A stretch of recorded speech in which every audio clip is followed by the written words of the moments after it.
my name's Chris Saremba and I'm the founder of Fitness Over 50.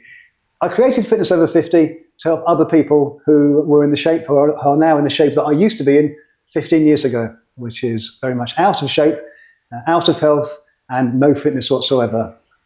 Now I'm a lot fitter, and all I do is concentrate on my own fitness and do what I can to help other people as well.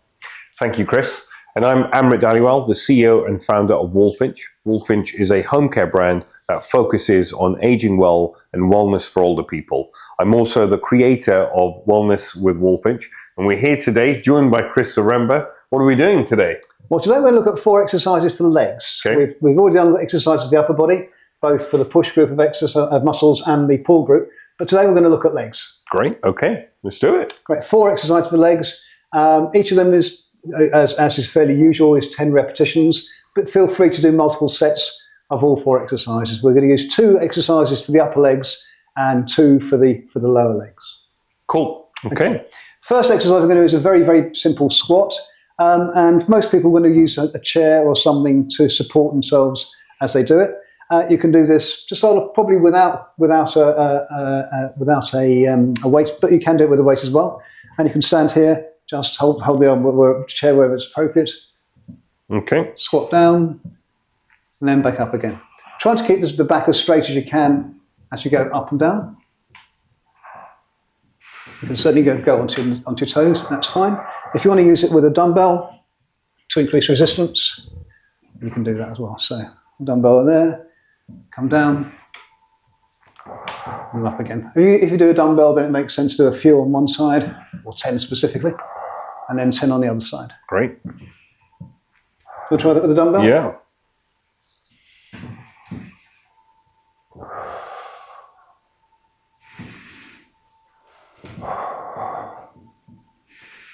Great. That's perfect. Okay. And remember to exhale on exertion. So exertion is as you go up. Yeah. So on the way up, that's when you're pushing the power part of the movement. That's when you breathe out. Perfect. Good. That's the first exercise mainly for the upper legs. That kind of works quads and hamstrings and glutes, the buttock muscles as well. Right, we're going to look at another exercise for the legs. This one is one that you do 10 on one side and then 10 on the other side. It's called a lunge. A lot of people make a mistake with this by trying to stretch too far. So we're going to emphasize today only moving a very short distance in the lunge. Okay. Lunge doesn't need any equipment, don't need dumbbells for this. You can do it with dumbbells as you get more advanced by carrying dumbbells in your hands, but we won't do that today. As you stretch forward with one leg, then the other leg you bend down. You can put your hand on here if you want to, if that makes life easier. Then stand, and then back.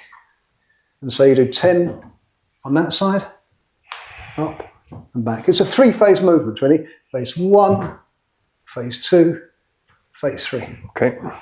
And ideally, when you finish, you should be where you started again. So do 10 on one side and 10 on the other. We've done 3 there. Let's try another few more.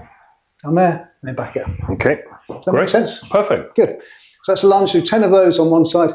Let's say 10 on the other side. If you want to carry with dumbbells doing it, you can do. But don't try to lunge too far. Otherwise, you end up falling over.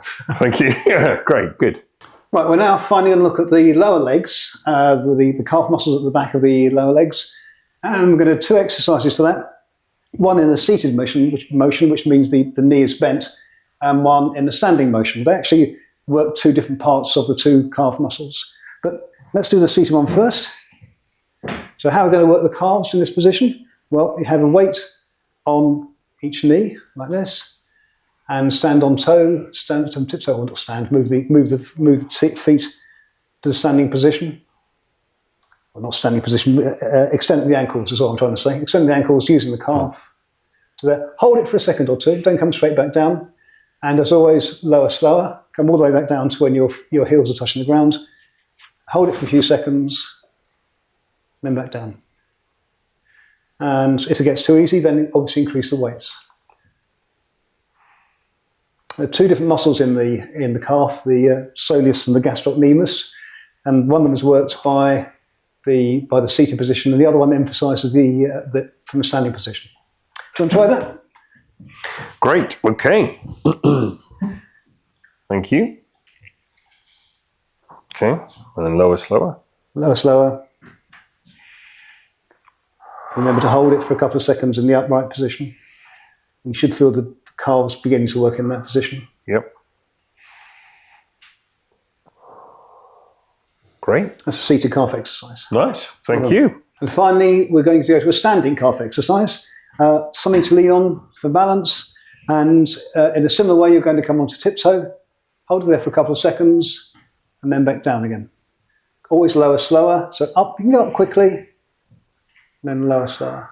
I'm carrying a dumbbell for this. You can carry anything you have that's got a weight attached to it. So a bottle of water is quite common. Do 10 of these, but remember to stay in the upright position for a few seconds before lowering. 2 or 3 seconds is fine. Do you want to try that one? Perfect. Yes, please. Thank you.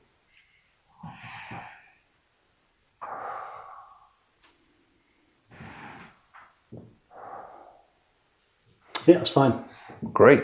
Thank you. And remember, this one, of course, you do 10 on one side, then 10 on the other side. Thank you very much. So we've looked at an exercise for the lower body, for the legs. We've done 2 for the upper legs and 2 for the lower legs. Thank you. Great. And as with all these exercises, if you're any concerns or any doubts about your ability to execute those exercises in a safe way that's not going to cause you injury or pain, then definitely speak to your doctor first. Thank you very much. Thank you, Chris. Cheers. See you soon. And you.